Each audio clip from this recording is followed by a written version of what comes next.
ବିଜେଡିରୁ ଅସନ୍ତୋଷ ପ୍ରକାଶ କରି ଇସ୍ତଫା ଦେଇଥିବା ରାଜ୍ୟସଭା ସାଂସଦ ସୁଜିତ କୁମାର ବିଜେପିରେ ମିଶିବା ପରେ ପୁଣି ତାଙ୍କୁ ରାଜ୍ୟସଭା ପ୍ରାର୍ଥୀ କରିଛି ବିଜେପି। ବିଜେଡିର ଏକଦା ସମ୍ପୂର୍ଣ୍ଣ ଅନୁଗତ ତଥା ପୂର୍ବତନ 5ଟି ସଚିବ ଭିକେ ପାଣ୍ଡିଆନଙ୍କ ଘନିଷ୍ଠ ଥିବା ସୁଜିତଙ୍କୁ ଦଳରେ ଗତ ନିର୍ବାଚନରେ ବାରମ୍ବାର ଅଣଦେଖା କରାଗଲା।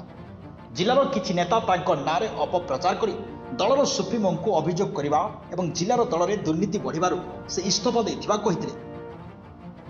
ଏବେ ପୁଣି ତାଙ୍କୁ ସୁଯୋଗ ମିଳିବାରୁ ସେ ପ୍ରଧାନମନ୍ତ୍ରୀ ନରେନ୍ଦ୍ର ମୋଦିଙ୍କ ବିକଶିତ ଭାରତ ପାଇଁ କାର୍ଯ୍ୟ କରିବେ।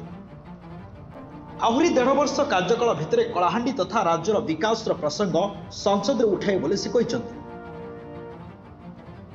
ସେପଟେ ବିଜେପିର କିଛି କର୍ମୀ ଓ ନେତା ସୁଜିତଙ୍କ ରାଜ୍ୟସଭା ପରେ ବିଜେପିକୁ ଯିବା ପାଇଁ ପ୍ରସ୍ତୁତ ହେଲେଣି। ବିଜେପିର ରାଜ୍ୟସଭାରେ ସଂଖ୍ୟା କମ୍ ଥିବାରୁ ଅସୁବିଧା ହେଉଥିଲା। ଏବେ ପୁଣି ସଂଖ୍ୟା ବଢ଼ାଇବାରେ ବିଜେପି ସଫଳ ହୋଇଛି। ତେବେ ସୁଜିତଙ୍କ ରାଜ୍ୟସଭା ପ୍ରାର୍ଥୀ ପରେ ପୁଣି ରାଜନୈତିକ ହଟଚମଟ ଆରମ୍ଭ ହୋଇଯାଇଛି। ବ୍ୟୁରୋ ରିପୋର୍ଟ, ସ୍ୱତନ୍ତ୍ର ନ୍ୟୁଜ୍ 24।